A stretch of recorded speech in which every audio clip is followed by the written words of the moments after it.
O primeiro a entrar na live, hein? Peraí que eu convido já você.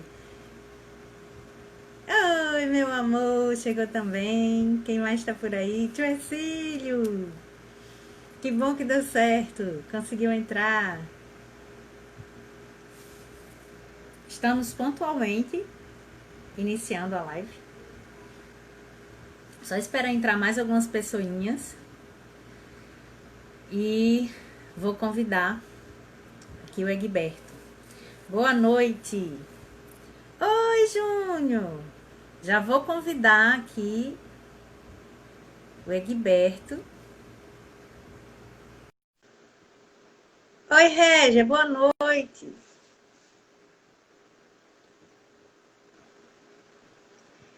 Boa noite, Egberto. Arde os ouvidos ouvir você me chamar assim, viu? Boa noite. É muito estranho. Pois, Boa noite, Aguilene. pois é. Tudo bem? Tudo bem. Boa noite, pessoal. Nós já temos 7 pessoas na live. Oi, Catiane, boa noite. Boa noite, irmão Fátima. Obrigada a todos vocês pela audiência, por estarem aqui nos assistindo. Vai ser uma experiência certamente muito boa, porque o Egberto tem uma história muito bonita para contar e eu espero que sirva para todos vocês como um incentivo, para nunca desistirem, né, dos seus objetivos. Eu vou começar falando aqui rapidamente. Quem me segue já há algum tempo deve lembrar que tem uns meses que eu fiz, algumas semanas, eu fiz uma enquete aqui no perfil, perguntando aos meus seguidores se vocês achariam interessante de ter lives aqui no perfil falando a respeito desse tema, de como estudar foi importante para transformar a vida das pessoas. E vocês responderam positivamente, dizendo que achavam sim interessante ter esse tipo de live. Como promessa é dívida, eu estou aqui hoje, essa live é o resultado dessa promessa, né? O cumprimento a essa promessa. E nós vamos começar essas lives com o Egberto, contando a história dele. Eu fiz uma enquete hoje também no meu Instagram, alguns de vocês devem ter acompanhado, dizendo que, perguntando, né, eu disse que tinha um segredo para contar e perguntando se vocês queriam que eu contasse esse segredo no início ou no fim da live. E algumas pessoas, algumas não, a maior parte das pessoas, né, disse que era para eu contar no início da live. Eu concordo com vocês, eu acho que tem que contar no início da live. E não é propriamente um segredo, porque não é um segredo, é apenas uma informação para algumas das pessoas que estão aqui me seguindo e assistindo a live. Uma boa parte das pessoas que estão aqui na live já sabe dessa informação, mas outras pessoas não. E a informação é: o Egberto não é um mero desconhecido ou um mero conhecido. Ele é o meu irmão mais velho. Por isso que ele comentou agora no início que acha estranho eu falar Egberto, porque compartilhando aqui com vocês as intimidades da família, eu chamo ele de Bebeto.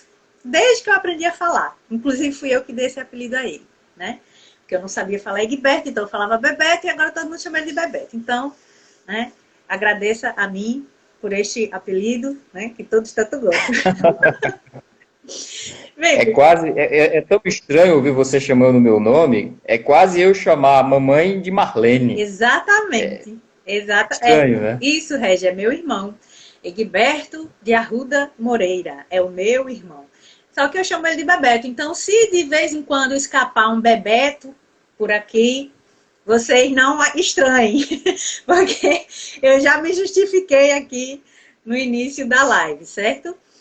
Pessoal, feita essa amenidade, essas amenidades aí no início, é bom que a gente vai dando tempo das pessoas irem entrando aí na live. E explicando, contando o segredo que eu tinha para contar, explicando o porquê que eu estou fazendo também essa live. Eu vou iniciar fazendo uma apresentação breve do Egberto Bebeto, só para contextualizar, né, vocês. A divulgação da live, né, foi feita com o tema Como Estudar Mudou a Minha Vida, de feirante a gerente de engenharia em multinacional. E esse, né, é o tema que nós vamos desenvolver aqui hoje. O Egberto vai compartilhar conosco um pouco da sua história e vai contar aí coisas bastante interessantes ao longo da sua vida, né? Mas eu quero fazer aqui uma introdução rápida a respeito do currículo dele, né?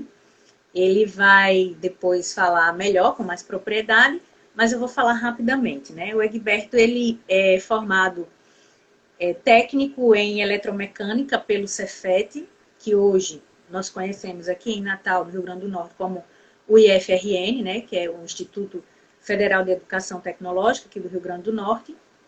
Ele se formou em técnico no ano de 2002.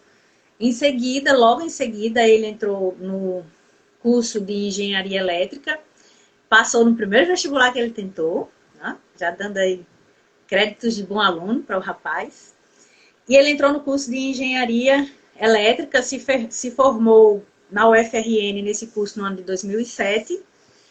E, recentemente, no ano de 2018, ele concluiu também um curso de mestrado na UFRN também. É um mestrado profissional em energia elétrica.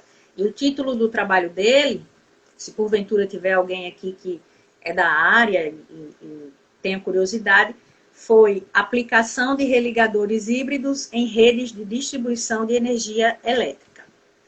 E esta é a minha breve apresentação, né, do Egberto para vocês, só para contextualizar e vocês saberem com quem nós estamos, né, conversando. Sejam todos muito bem-vindos. A tia Edna acabou de entrar. Bem-vinda, boa noite. Pessoal, vocês podem ir fazendo perguntas. Oi, Silvana! Eu vou tentar anotar, tá? Se eu não conseguir, eu peço perdão a vocês, mas eu vou tentar anotar. Enquanto ele for falando, eu vou tentar anotar as perguntas. E aí eu vou passar a palavra, né, para Bebeto começar a sua fala. Vou pedir, Bebeto, para que você fale um pouquinho a respeito da sua origem, né, da sua história, onde você nasceu, como foram os seus primeiros anos de vida, para contextualizar um pouco o pessoal que está assistindo a live. Ok, eu falo, mas antes eu quero deixar aqui alguns registros, né? Sim, fique à vontade. É um tanto antagônico dizer isso, né? Chega a ser até quase feio para mim dizer isso, mas quem me conhece sabe que eu não sou uma pessoa muito de rede social.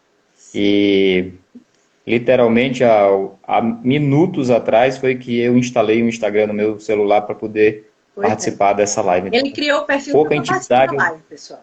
Eu tenho pouca intimidade com essa ferramenta aqui, né? Talvez por isso eu não esteja interagindo aí com as pessoas, então é bom dizer isso, né? Segundo, eu acho muito nobre, muito bacana essa tua iniciativa. Eu não estou falando isso rasgando cedo aqui porque eu sou teu irmão. Eu acho muito nobre a tua iniciativa, tanto o canal que você cria no YouTube, o conteúdo que você produz. É uma coisa nobre, é uma coisa boa, é um propósito muito legítimo, né? E cá estou eu aqui, tentando agregar algum valor ao teu propósito, né? E espero que consiga. No final das contas, o que a gente está querendo aqui é passar uma mensagem bacana para as pessoas nesse sentido acadêmico, nesse sentido do estudo, porque todos têm esse entendimento, né? Essa frase ela não é minha, né? Conhecimento liberta. Todos sabem disso, né? Mas às vezes não põe na prática por uma série de razões. Então, eu estou aqui como um testemunho para mostrar como o conhecimento, como o estudo, é uma coisa legítima que pode quebrar aquele ciclo da pobreza, compreende?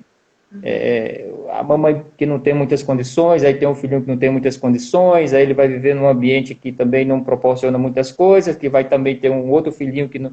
Então, o conhecimento, ele vem como uma coisa para libertar, para quebrar esse ciclo, que não é bom esse ciclo, né? Então, Eu espero que a gente consiga atingir o que a gente quer com isso, né? Que ajudar, é essa a proposta.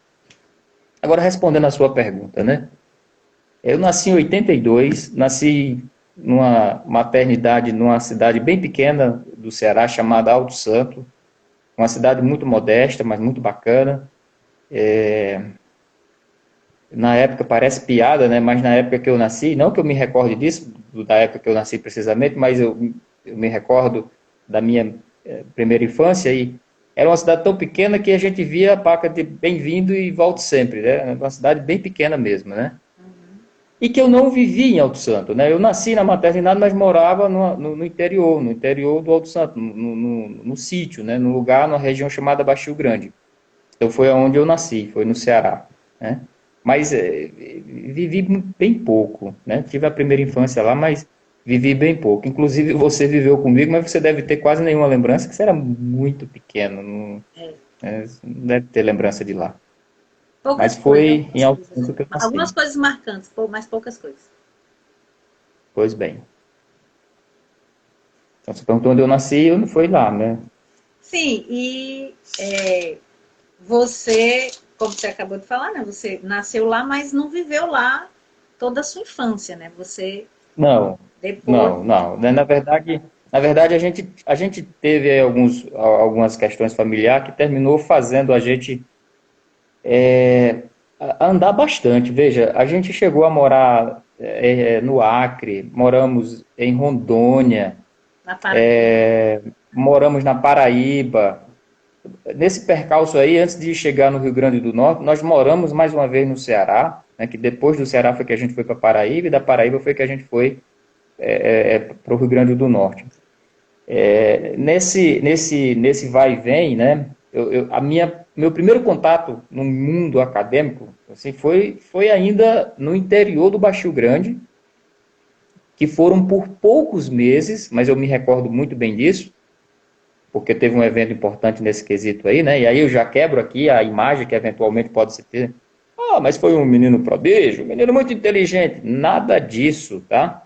Pelo contrário, eu era um aluno, no meu começo acadêmico, assim, muito fraco, muito aquém. Tanto que essa é a lembrança que eu tenho da minha primeira contato acadêmico. Eu não aprendi as vogais, eu não conseguia aprender as vogais na escola. Tanto que eu me recordo que meu pai me jurou de uma surra, que isso era uma coisa na época que não era tão incomum, né? Que se eu não passasse na lição, eu já tinha muito tempo que não passava da lição, não sabia, né? Não sabia nada. E a minha professora terminou indo em casa e tal. Então, isso foi um ponto que me marcou, né? Foi um ponto que me marcou. Mas foram poucos Quantos meses. anos, mais ou Então, menos? acho que eu devia estar ali na casa dos 5 anos, mais ou menos, né? Então, foram poucos meses com esse contato. E depois eu voltei a estudar aos 8 anos, que foi já em Natal, Sim. né? Já com 8 anos. Foi quando eu comecei a minha vida acadêmica, propriamente dita, na primeira série, como era no modelo antigamente, primeira série, etc. Então foi em 91, e eu já estava ali na casa dos 8 aninhos, né? Foi em 91 que eu comecei a estudar de fato. E você se recorda, você sempre dedicou a sua vida somente aos estudos ou você teve que trabalhar também?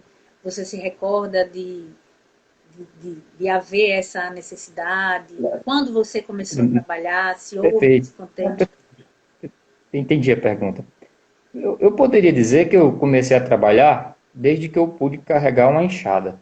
Mas, na verdade, assim, para ser mais pragmático, com o objetivo de ganhar dinheiro, eu comecei a trabalhar justamente aos meus 8 anos, né? Eu comecei a trabalhar, bom, hoje isso não é uma coisa, mas na época a gente fazia isso, né? Então, eu guardava carro em um mercado que era grande lá próximo, relativamente próximo de onde a gente morava, né? Eu guardava carro, eu carregava a compra das pessoas, né? Eu fazia qualquer coisa para ganhar algum dinheiro, né? Então, isso aí já foi desde os 8 anos, né? Eu comecei criando alguma coisa para ganhar dinheiro, para ajudar em casa, porque era necessário. Mas sempre Mas estudando. nunca nunca deixei de trabalhar, né? Nunca deixei de trabalhar. Então, eu fazia isso, eu vendia algodão doce, e aí a gente vai chegar aqui na questão da feira, né? Trabalhei bastante tempo na feira, mas nunca deixei de trabalhar. E aí houve um período, né? Justamente ali mais ou menos em 94, 95 para 96, que não sei se era só no nosso bairro, né? Mas foi um boom na questão de fabricação de sofá. Olha que curioso, né? Então, só na rua em que nós morávamos, tinha duas fábricas de sofá. E todos os meninos da rua, praticamente sem exceção, trabalhavam lá fabricando sofá. E era uma coisa, né, todos eles tinham dinheiro, compravam bicicleta e tal, e eu era o único que não trabalhava na fábrica de sofá, por causa do negócio do tempo. Porque, Porque você né, estudava. assim, porque eu tinha que estudar, né? E mamãe sempre não foi a favor de eu deixar de estudar. E eu carreguei comigo, éramos só nós quatro, né? Eu, mamãe, você e a Irilene, né? Eu era o homem da casa, o homem da família, então tinha que dar exemplo também, né? Não necessariamente que eu tinha essa consciência, era meio que uma coisa instintiva. E eu não queria deixar de estudar porque na minha cabecinha ali, tanto imatura, mas eu já tinha um grau de certeza que era uma certa garantia que eu tinha de que se eu estudasse daria certo. Uhum. Se eu estudasse, eu ia conseguir, na minha cabecinha, né? Eu vou estudar aquele molde, né? Eu vou estudar, né, vou ter conhecimento e vou ter um bom emprego. Era basicamente a minha cabeça. Porque eu não tinha a plena consciência para explicar isso, mas eu tinha o sentimento. Eu queria quebrar o ciclo. Eu não sabia que era isso que eu queria, mas hoje eu consigo analisar o meu entendimento, né, naquela época. É isso que eu queria. Eu queria quebrar o ciclo. Eu queria ter dignidade, coisa que me faltava naquela época, né? De entrar no mercado e não ser olhado atravessado, de poder, enfim. Então, essa dignidade me incomodava a ausência dela, né? E mamãe sempre Enfim, dizia isso, né? Que não tinha assim nada para deixar para gente, não tinha condição de deixar nada a não ser a educação, né? verdade, mulher, verdade. Eu Ela não lembrava dizia, dessa. Mamãe dizia mas tanta ela coisa, dizia né? E sempre, ela sempre dizia dizia: isso. tenho nada para deixar para você. Então, olha, tenho nada não. Com a sabedoria dela, né? É, Da maneira que ela tinha de dizer, é, e assim foi. e Então, é enfim. verdade. E o Mas que desde ela os falou 8, se concretizou, não é? O que ela falou. graças a Deus, desde os 8 anos, eu nunca deixei de trabalhar para ganhar dinheiro. Se era pouco, se era muito, mas eu sempre tinha alguma coisa para ganhar dinheiro. Porque mamãe sempre foi assalariada, portanto não tinha, era muito limitado os recursos. Então tinha que chegar junto, não tinha, Uhum. mas nunca deixei Mas de, os estudos sempre ali caminhando de forma paralela, né? Sem sem desistir. dúvida, sem dúvida, sem E dúvida. você comentou dos seus colegas da rua que trabalhavam ali na lojinha de fabricação de Compravam sofá. bicicleta, né? É, Poxa, aí eu lhe pergunto, você se recorda se os seus colegas eles tinham assim esse mesmo empenho em estudar, se eles também estudavam ou eles se preocupavam realmente só com a questão mesmo de trabalhar, mesmo sendo criança? Você tem essa recordação? Ou você tem alguma notícia assim de algum colega seu que continuou estudando e que tem uma história olha, parecida, algo do tipo? Aqueles colegas ali dos de infância, colegas, da rua, não, quando você sim, era pequeno. eu compreendi a pergunta. Dos colegas, assim, da rua, né, que nós morávamos, eu não, assim, perdi o contato com todos, obviamente, assim, já tem muitos anos isso aí, a gente está falando aí do iniciozinho, mas bem do iniciozinho mesmo, na década de 90, tô falando de 91, 30 anos, então né? não tenho mais contato, né, não tenho mais contato, mas é, a, a, algumas vezes, né, quando estava lá em Natal, às vezes eu passava na rua e procurava alguém para dar um alô, assim, pela nostalgia. Não, o pouco que eu sei é que a turma não seguiu muito para esse lado acadêmico, não, né? Eu me lembro que tinha um colega que era assim, o mais orientado à parte de estudo, não quero ser errado aqui, né? Não sei dos outros, né? Mas chegou, acho que concluiu o segundo grau e não avançou mais, não avançou mais. Enfim. E você chegou a comentar rapidamente, mas aí mencione de forma assim mais elencada no que você já trabalhou. Tudo que você já trabalhou Bom, antes e você, perfeito. desde a Até sua agora. infância. Então, perfeito. Então, eu já trabalhei fazendo carreto de carro de mão, carregando compras das pessoas para deixar em casa no carro de mão. Já trabalhei vendendo algodão doce, trabalhei guardando carro, trabalhei bastante tempo na feira, né? Cheguei a trabalhar em um horizonte de quase 7 anos. E aí, depois que eu deixei de trabalhar na feira, eu vivi basicamente de bolsas, né? Porque quando eu entrei no Cefet, depois de um certo tempo, eu consegui uma bolsa que é basicamente, não é bolsa de estudo, é o que eles chamam lá de bolsa, é uma bolsa que você tem um trabalho dentro da escola, Uhum. em um período, normalmente é um período de 4 horas no máximo que o aluno se dedica àquela função, geralmente uma função simples, uma função de apoio, mas é um trabalho, é um trabalho. E na época isso se chamava de bolsa, aí você ganha um pouquinho, ganhava um valor. Então, quando eu consegui uma bolsa, porque eu trabalhei na feira até a época da escola técnica, o primeiro ano da escola técnica todo e um pedacinho do segundo ano, que a partir do segundo ano foi que eu consegui uma bolsa. Aí eu deixei de trabalhar na feira. E aí passei todo o período, enquanto eu estudava na escola técnica, sendo bolsista, e quando eu entrei na faculdade, foi um período um pouco difícil, porque era pouco, mas um pouco, para quem não tem nada, representa muito. E aí eu fiquei sem bolsa, né? E ganhar uma bolsa numa universidade no primeiro semestre, no segundo semestre, não dá, né? Não é lógico isso, né? Não dá. Então, nesse período aí, eu trabalhei muito fazendo reparos de computador. Inclusive, graças a um grande amigo, um irmão verdadeiro aí que eu tive no Cefet, camarada Igor, muito, muito nobre esse rapaz. Então, foi um cara que me ajudou muito, né? E aí a gente fazia isso, fazia reparo, dava assistência na parte de TI, né? E era o que eu às vezes ganhava alguma coisinha fazendo isso, dando manutenção em sistemas de TI. Até E, que eu consegui uma bolsa, na verdade eu ganhei meia bolsa, né? Que um professor lá na universidade acreditou lá que eu podia ajudar no projeto e entrei. Isso foi um feito, tá? Porque eu estava entrando no quarto período. Portanto, na engenharia ainda muito verde. Ninguém ganha uma bolsa no quarto período.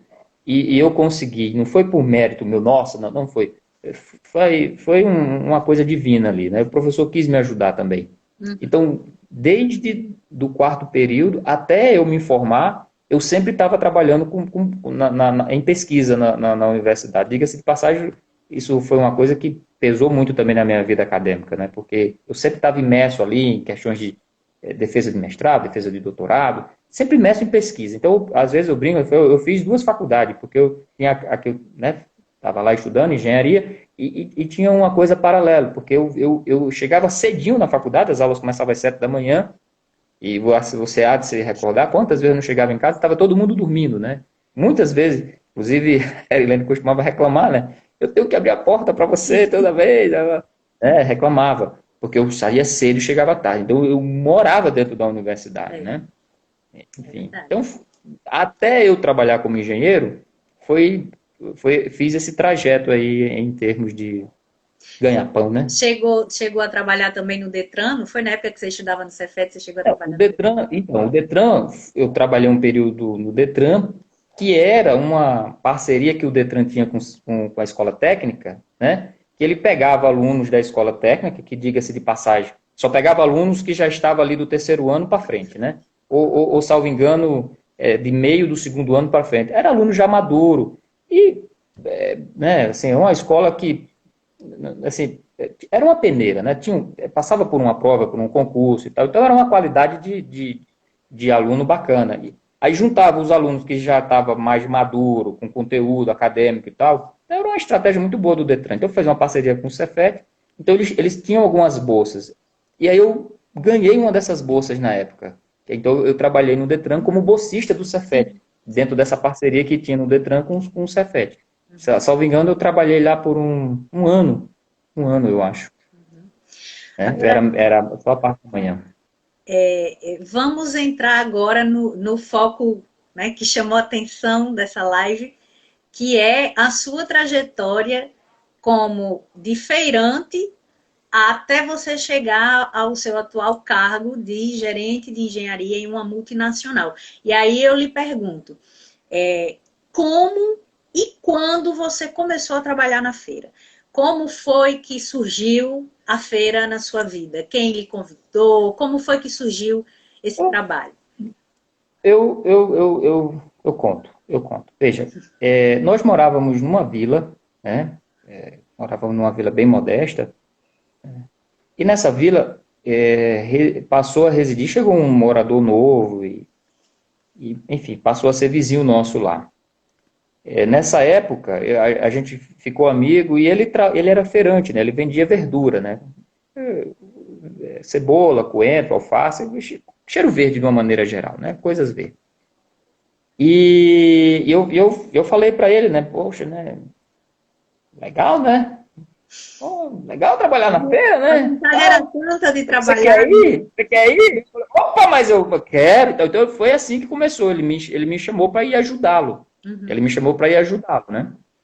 Isso foi em 94. E eu me recordo bem porque foi um período que estava na transição, né? Estava lá com o RV, estava transitando para o Real. Real. Eu me lembro bem, então, assim, olha que bobagem, né? Que quando pegava uma cédula de real, né? Nossa, era um negócio, as moedinhas, porque valia muito na época, né? Valia muito, valia Era muito. comparado ao dólar na época. Então, eu comecei ganhando na moeda anterior, nem lembro agora qual era a moeda, né? Eu me recordo disso, né? E eu ganhava por feira, né? Eu ia lá ajudar. E o único acordo que a gente fez foi basicamente assim, ele trabalhava em 3 feiras, né? Era uma na quarta-feira, um sábado e no domingo. Quem é aí de Natal vai lembrar bem, né? Eu trabalhava na Feira do Carrasco, trabalhava na Feira do Alecrim, aí na Feira do Alecrim eu trabalhava o dia todo, e no domingo ele trabalhava na Feira das Quintas. Quinta é um bairro aí de Natal, né? Então, por isso que dá o nome Feira das Quintas, que é a feira do bairro das Quintas. Tinha Então eu quantos trabalhava anos? nessas 3 feiras. Você tinha quantos anos quando começou a Na trabalhar época na eu feira? tinha uns 12 anos, eu estava com uns 12 anos, mais ou menos, uns 12 anos. É, Régia está aqui 12 anos, dizendo que exatamente 12 anos. tem uma seguidora Régia está dizendo que a moeda antes do réu era cruzado novo. Pois bem, Você pois bem. recebeu ainda em Então, cruzado novo. meu primeiro ganho na feira foi no Cruzado Novo, né? E assim foi. O único acordo que a gente fez foi, na feira da quarta-feira, eu não posso ficar o dia todo, porque a feira do Carrasco, ela vai até às 7 da noite. Ela começa bem cedinho e vai até às 7 da noite. Eu falei, não, só posso ficar até, ou no máximo, 11 horas da manhã. Por causa As da outras eu escola. fico por causa da escola. Né, por causa da escola. E assim era. Como eu passava debaixo da roleta, né? Não pagava Eu passagem no não ônibus. pagava passagem do ônibus, quer dizer, já era um pouco constrangedor, né? Enfim, mas eu dava meu jeito, era uma coisa que eu poupava a passagem, eu ia e via. Acordava muito cedo, né? Muitas vezes eu ia junto com a mamãe, porque a mamãe também trabalhava longe, ia muito cedo. A gente acordava, mamãe acordava 4 e pouco da manhã, a gente saía de casa, pegava o ônibus de 5 e pouquinho, porque a mamãe tinha que estar, não sei se era 6 horas, 7 horas no trabalho, e ela ainda pegava uma tirada grande a pé, né? Enfim, eu chegava ainda escuro, eu chegava ainda era escuro na feira. Quando eu chegava na feira, normalmente ainda era escuro. Então, trabalhei até 2000, ou foi 2001 na feira. Trabalhei bastante tempo vendendo verdura na feira. E olha que uma coisa que eu acho que eu nunca falei isso para ninguém, nem para você, nem para ninguém da família. Eu queria muito encontrar o camarada com quem eu trabalhava, Cláudio, o nome dele. Gente de primeira linha, gente boníssima. Eu dizia para ele, eu falava assim para ele, né? Cláudio, você vai ver, eu ainda vou ser famoso, eu ainda vou ser importante no Brasil, Cláudio. Eu falava para ele assim, eu falava para ele, né? E ele ficava Gente, olhando para mim, gente, vai lá vender, vai lá vender, vai lá vender. só um parêntese. E ele tá dizendo, ele dizendo isso, eu me lembrei agora de um detalhe, porque assim, você não é famoso no Brasil inteiro, Mas você, ano passado, teve um reconhecimento nacional na sua profissão, não foi isso? Você pode falar um pouquinho, mais lá na frente você fala, mais lá na frente você Foi, fala. foi, Continua a foi. história que está É, interessante. pois bem, então, eu devo confessar que eu nunca gostei de trabalhar na feira, principalmente quando eu cheguei na minha adolescência, tá? Até eu chegar na fase da adolescência, eu não me incomodava muito não, mas quando eu cheguei na fase da adolescência, assim, os 16 anos, 15, eu me incomodava, porque eu encontrava meninas conhecidas na feira, né, e apesar de não ser muito bem apessoado, né, eu sempre estava muito sujo, né, era um trabalho que literalmente você se sujava, ficava, né, muito sujo, trabalhava com muita raiz, muitas raízes, né, então eu ficava um tanto constrangido. Era um trabalho que me constrangia, né? E aí uma coisa que talvez você se recorde, né? Quando nós fomos, quando nós estávamos morando num bairro chamado Golandinha, né, em Natal, né, que já na verdade já é São Gonçalo, né? Começou a se fazer a se construir uma padaria literalmente do lado da nossa casa, era bem do lado, né? Sim. E eu conheci o dono e a gente, né, conversando ali e tal, e o cara falou assim para mim, pô, eu vou precisar de você para trabalhar aqui na padaria. Eu falei, não acredito. Tô feliz. Mas o coração só faltou vir pela boca de alegria. Eu fiquei tão bobo com aquilo que eu ajudava os pedreiros, né? Eu ajudava a carregar terra, eu ajudei a colocar telha, a cobrir. Faltava energia lá, não sei o que, eu dava energia lá de casa. Eu fazia de tudo, né? Porque eu tinha um grau de certeza, porque estava prometido o emprego, né? Eu tinha um grau de certeza que eu ia trabalhar ali. Ia E, sair da e ele, como diz no popular, bateu fofo depois, né? Ele não me deu emprego e deu emprego para um outro colega que, enfim, não fez o que ele devia ter feito. E eu agradeço tanto por isso. É verdade. Eu agradeço tanto por isso, porque se eu tivesse conseguido aquilo que eu tanto queria naquela época, que era aquela vaquinha magra, que era aquele emprego na padaria do lado da minha casa, que eu não ia mais precisar ir para a feira, que não sei o que, provavelmente eu teria me contentado com aquilo, e eu não teria feito o concurso que eu fiz, que foi um divisor de água. Existe uma vida antes de entrar no Cefet e existe uma vida depois de entrar no Cefet. Para mim, foi um divisor de águas, foi ter entrado na escola técnica, né? Por mil e uma razão, né?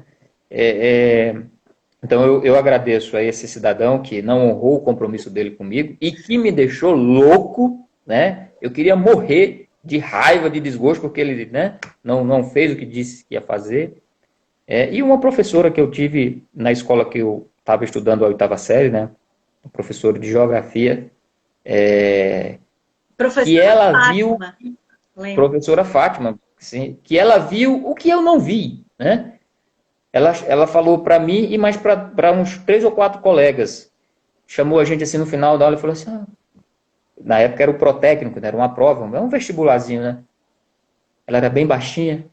Vocês não vão fazer o protécnico? Por que não vão fazer o protécnico? E a gente começou a rir. Tipo, que isso? Capaz se a gente vai passar numa prova daquela. Vá fazer a prova. Vá fazer, viu, rapazinho? E ela falou para mim, você vai passar na prova. E para resumir a história, eu e esses colegas, a gente foi lá na escola, na alegria, lá no quando chegou na escola, foi igual aquela sensação do Simba no filme, né? Quando vem a manada, né? Eu murchei a orelha, né? Pô, eu tava acostumado com... A primeira escola que eu estudei em Natal tinha 2 salas de aula, né? Quando eu saí da escola, ela tava construindo a terceira ou era a quarta sala de aula, pequena. Aí eu fui para uma escola maior, já achei aquilo muito estranho. Quando eu vi o Cefet, nossa, isso era um mundo. Escola, meu Deus, maravilhosa. Nossa, aquilo ali me deu aquele impacto, assim, não vou nada. E para encurtar a história, a gente fez a inscrição. Depois os meus colegas nem fizeram a prova, nem foram fazer a prova. E eu passei na primeira fase. Eu passei na primeira fase. E depois que eu passei na primeira fase, nossa, aquilo ali me deu uma alegria tão grande, porque eu também não estava achando. E você há de se lembrar que quando saiu o resultado, que naquela época, quando saiu o resultado, saía o resultado na televisão, saía no jornal. Isso aí também, eles colocavam Você foi impresso comigo lá na... à noite, você se recorda? que- Você foi comigo à noite, a gente saiu lá da escola, caminhando até a Epifé, deu uma tirada boa, que não era perto, a gente não foi de ônibus, a gente foi caminhando, porque não estava com dinheiro para pagar passagem, a gente já era grandinho, né? Fomos andando e eu fui ver o resultado aonde? Na parte de convênio, porque capaz se eu ia passar lá. Eu fui ver se tivesse passado, era na parte do convênio. E aí eu fui ver na parte do convênio e você, não, eu vou ver nessa outra fila aqui. Falei, não, vai perder tempo aí. E aí eu fiquei triste, porque eu não tinha passado no convênio, que a pontuação era menor, né? Precisava de menos pontos. E aí eu todo lá, né, melancólico, né, não vi meu nome e tal. E aí você deu um grito lá, Bebeto! Você lembra disso? Eu não lembrava A dele. gente, eu enfrentei a fila 3 vezes, porque eu vi e não acreditei. Eu vi a fila 3 vezes. E aí era uma fila grande para ver o nome, via logo. Então, eu nunca esqueço aquele dia, foi muito massa. Então, Tem uma faixa em homenagem a você, né? Colocou lá, parabéns, nosso aluno Egberto aprovado. Foi porque não tinha até aquele momento nenhum aluno passado lá no Cefet, né? E diga-se de passagem, eu não fui o único aluno lá daquela escola, não é verdade? No ano seguinte você passou. Eu passei, né? aí eu passei pelo convênio, mas entrei. Mas veja, o que eu quero colocar é que outros colegas poderiam ter passado também. Sim. Eles nem sequer foram fazer a prova, se inscreveram e não foram fazer a prova. E eu tenho que destacar aqui. O papel do professor, né, na vida do aluno. Porque era isso que eu ia colocar. Foram os professores. Destacar a importância do professor. Que nos a professora Fátima incentivou. E um outro grande professor, que na época era até um estagiário, professor Marcos, era um estagiário de ciência. Pô, aquele cara, eu queria muito encontrar aquele cara hoje para poder dizer para ele, ó parceiro, aquele intervalo que você deixou de merendar lá na escola, que eu ficava lá no teu pé e você sempre me tratou com muita decência. Olha o investimento que foi aquele teu tempo, né? Deu certo, cara, deu certo. Eles fizeram diferença na nossa vida, Sem dúvida.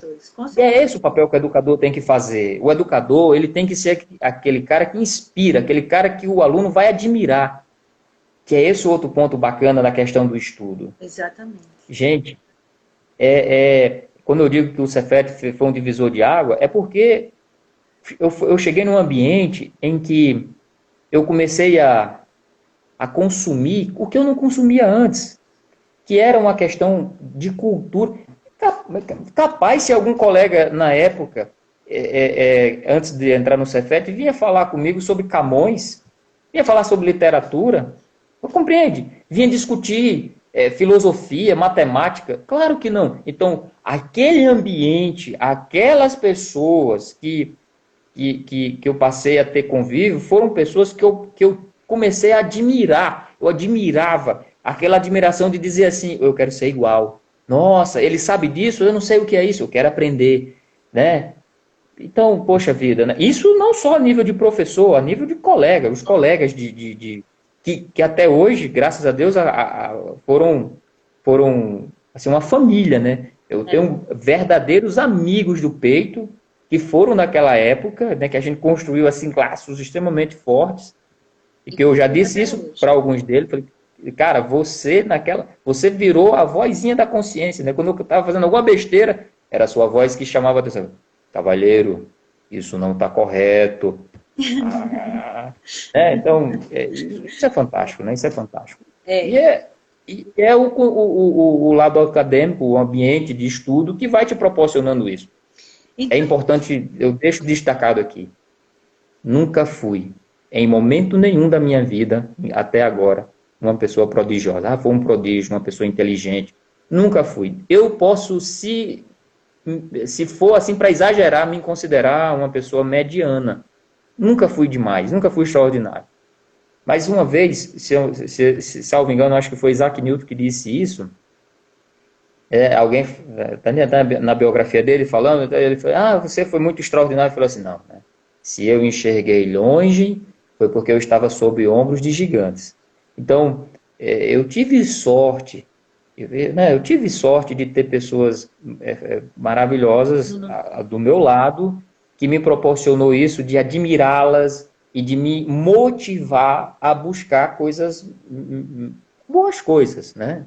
E não que tenha sido um menino prodigioso. Disso aí eu não É posso me enganar, não. importante você falar isso porque não é pequena a quantidade de pessoas que se acham, né, pequenas, assim, no sentido, eu não vou fazer isso porque eu não vou Pois conseguir é, né? passar, eu não vou estudar, eu nunca Pois, vou chegar nesse patamar, eu nunca vou chegar nesse nível, né? E, na verdade, o que é importante é que a pessoa se esforce, que ela trabalhe para conseguir, porque, né, essa questão de quem é extremamente inteligente, são os excepcionais, isso é a minoria da minoria não, da não, minoria, é a exceção. pois é, pois é.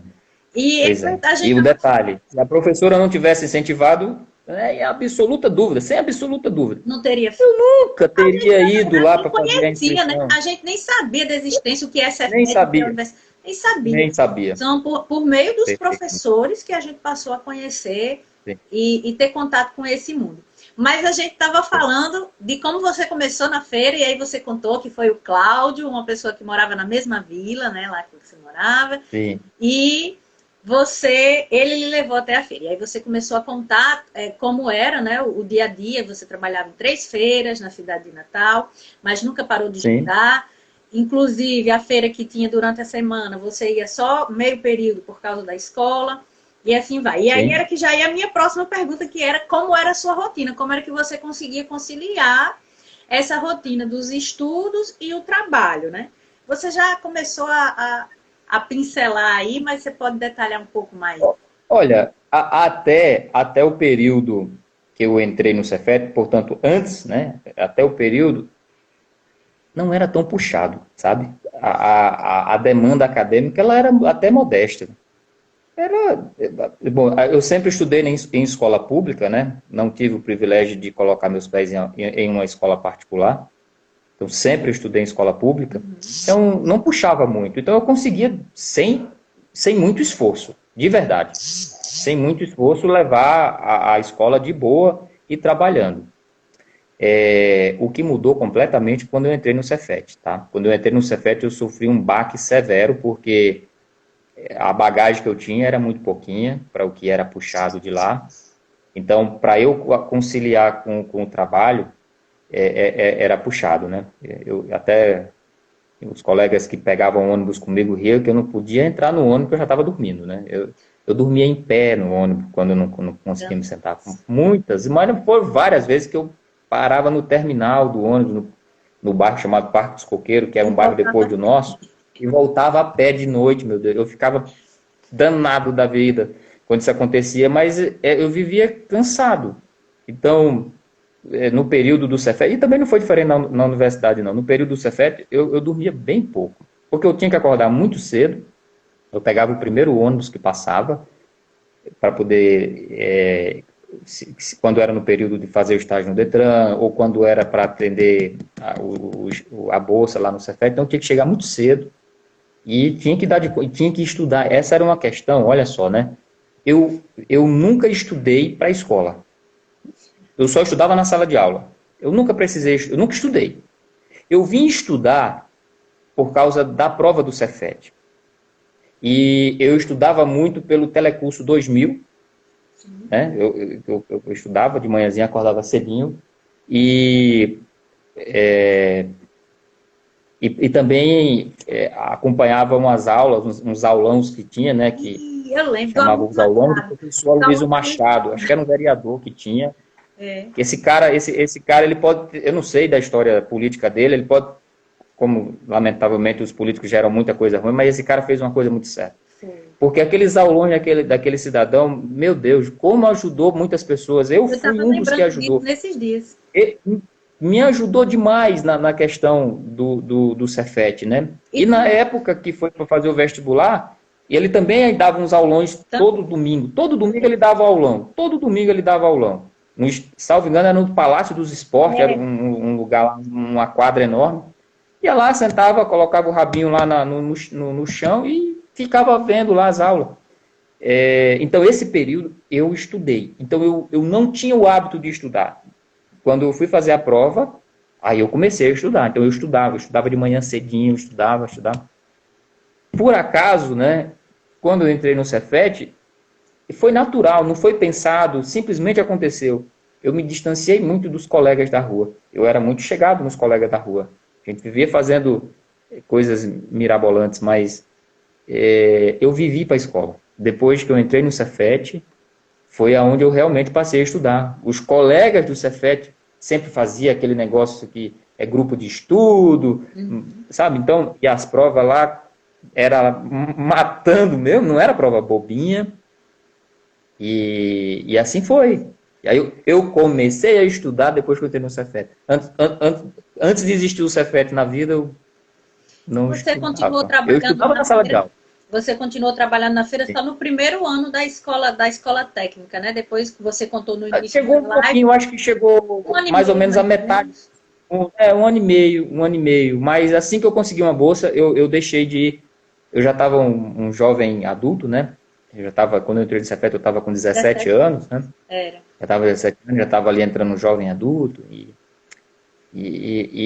eu me incomodava, sabe? Eu não posso dizer que não, eu me incomodava. Eu ficava muito constrangido quando eu encontrava uma colega, eu naquele estado assim, Todo bem suado, sujo, bem fedido. sujo, do sol, Eu me feio. incomodava. Claro que isso é uma bobagem, mas Mas para um natural. adolescente, É natural esse para um sentimento, ainda mais na adolescente, adolescência, né? naquele período que a questão do relacionamento, da aparência pesava, meu Deus, aquilo ali para mim não era uma coisa que me agradava, não. É compreensível, é compreensível. Então, a gente pode dizer, como você mesmo falou, que entrar no Cefet foi realmente assim um divisor de águas na sua vida, né? E foi quando você começou Absolutamente. a ter um contato real com os estudos, com estudar, com Sim, crescer, sim, né? Ali sim. dentro. E aí eu pergunto, em algum momento dessa sua trajetória, você desistiu, teve que parar os estudos por algum momento, ou pensou em parar de estudar para poder, por causa da necessidade É, financeira e poder trabalhar? vou te ser bem sincero. Eu comecei a estudar em 91, fazendo a primeira série. Desde que eu comecei a estudar, nunca passou pela minha cabeça de parar de estudar. Assim, vou parar de estudar. Provavelmente, eu não tenho isso muito claro na minha cabeça, mas, como eu comentei com você, no período que a gente era muito necessitado, né, e teve lá as oportunidades que eram muito interessantes, que ganhava-se por semana nas fábricas de sofá. Eu acho que eu cheguei a comentar alguma coisa com mamãe sobre isso, de adiar um pouco os estudos e tal. Eu acho que teve esse episódio, não tenho certeza. Mas fora isso aí, nunca passou pela minha cabeça parar de estudar. Nunca, nunca. Isso aí é uma coisa que sempre teve muito forte na cabeça, continuar os estudos. E Agora, teve um... não pode falar. Não, faça a pergunta, se Não, quiser. era para saber quando foi que despertou em você esse interesse pela engenharia. Eu lembro, eu lembro de você pequenininho, é engraçado como as coisas acontecem, né? Porque de forma assim natural, completamente despretensiosa, eu lembro de você pequeno fazendo invenções, criações, fazendo um ventilador com uma bateriazinha pequenininha e papelão, mexendo com essas coisas de engenharia. E a minha pergunta ia ser, quando que despertou o seu interesse pela engenharia? Mas eu tenho uma lembrança de você, desde pequeno, ter esse interesse, apesar de nem saber o que era engenharia elétrica, né? Pois bem, veja só, na minha cabeça, eu sempre tive a certeza de querer ser engenheiro. E por quê? Porque a minha primeira lembrança, ainda no Baixio Grande, eu lembro que tinha um único mecânico na região e esse cara era muito benquisto, era uma pessoa muito importante, tá entendendo? Tudo era ele. E o cara era tipo o professor Pardal, ele resolvia tudo. E eu, obviamente, uma criança ali, eu tinha menos de 5 anos, mas eu tenho essa lembrança assim, eu admirava aquilo, né? Eu lembro que eu levei uns cascudos, né, para não dizer de outra maneira, né, porque ele estava mexendo alguma coisa lá numa máquina que meu avô possuía, né, uma máquina de desbulhar milho, feijão, não lembro bem o que era. E enquanto ninguém estava vendo, eu fui lá e meti a mão na graxa e fiquei mexendo na graxa e colocando a graxa no meu. Eu lembro dessa cena. Mamãe deve E lembrar. corri para mostrar para o meu primo, né? Que é isso? Eu estava ajudando ali o mecânico, né? Oh, meu Deus. Estava ajudando. Eu tô orgulhoso. Então, alguém me disse, né, o meu tio, que eu acho que não é mais vivo, né? Eu perguntei para ele qual era o melhor mecânico que existia. Aí ele respondeu para mim: ora, menino, o melhor mecânico é um engenheiro, menino. Olha a sementinha que foi plantada ali, ele, né, nem engenheiro. Então, engenheiro é quem mexe nessa. Eu quero ser engenheiro. Bem pequeno. E isso ficou na cabeça. Isso ficou na cabeça. Então, quando eu fui fazer vestibular, eu nunca tive dúvida de fazer para engenharia. O que mudou foi que eu entrei no Cefet para fazer eletrotécnica, para dar sequência em engenharia mecânica. E o que mudou? Mais uma vez, a influência de professores.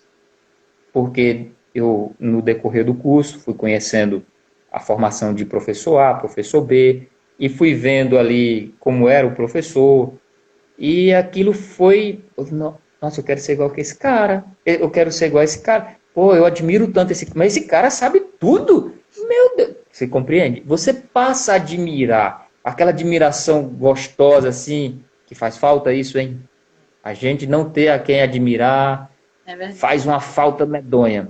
Então, eu terminei mudando para engenharia elétrica no terceiro ano da escola técnica, né? No terceiro ano eu mudei, falei, não vou fazer engenharia elétrica, né? Aí também foi praticamente todos os meus colegas assim mais próximos também foi fazer engenharia elétrica. Teve outros que foram fazer engenharia mecânica, mas a grande maioria fez engenharia elétrica comigo. E, Egberto, nós já estamos com quase uns 50 minutos aí, já conversando. Você vê como a conversa está fluindo bem, né? Meu Deus. E se eu não estou enganada, quando completa uma hora, o Instagram, eu acho que ele cai a live. E eu quero deixar essa live salva. Então, se a gente não der tempo de falar tudo, eu salvo essa e a gente volta em outra. Mas vamos lá. Aí você fez vestibular, entrou em engenharia elétrica na UFRN, né? E aí, fale rapidamente assim, quais os percalços que você enfrentou durante o curso de engenharia para que você até você conseguir chegar a se formar. Olha, na verdade isso, claro que teve alguns percalços, mas não foi nada assim extraordinário que outros colegas da universidade não tenham passado também, né? A gente tinha recursos muito limitados, né? No sentido até mesmo para se alimentar na universidade. Então a gente não comia tudo que se queria, né? Mas de percalço mesmo que eu passei na universidade, eu só posso destacar assim um período que foi difícil, que foi quando eu descobri que ia ser papai, né? Eu estava mais ou menos ali no sexto para o sétimo período, obviamente totalmente despreparado para ser pai, não a nível assim intelectual, né? No sentido de ter uma cabeça para ser pai. Não foi bem isso. Foi a questão da situação. Foi um momento difícil. Então, dentro dos meus 5 anos de curso, eu destacaria que esse momento foi o maior transitório que teve, né? Porque realmente foi uma coisa intensa, que pesou. Mas, graças a Deus, foi tudo superado e a Helena, né, a minha filha mais velha, é um ser humano de dar gosto, né? É sua sobrinha e você sabe bem do que eu estou falando, né? Uma menina que a gente fica babando por ela, né? Uma menina inteligente, uma menina muito correta, só dá gosto para nós, né? Quando a gente chegou aqui em Curitiba, ela fez algumas coisas que surpreendeu, né? Me lembro bem, a gente procurando escola e não tem vaga, não sei o quê. E a gente chegou na escola e falou, mas vamos, né, vai dar certo aqui e tal, mas como é que era o ensino dela? Será que ela vai dar certo? Eu falei, não, claro, como assim? Claro que vai. Mas então, Zé, não dá para fazer um teste? Vamos agendar. Eu falei, não tenho tempo para agendar. Estava acontecendo uma prova na escola. Eu né, lembro disso, estava acontecendo uma prova na escola, lá numa turminha do nível dela. Uma prova de matemática. E foi muito massa esse dia, viu? Aí eu falei assim, ela pode fazer essa prova? Aí a coordenadora, ela pode? Pode, mas ela não estuda. Eu falei, não, então deixa ela fazer. Gente, ela foi, entrou na sala, fez a prova rapidinho e voltou. E acertou todas as questões. Isso para mim, puta, né? Não sabe, O não. orgulho do papai. Óbvio, né? Não, claro.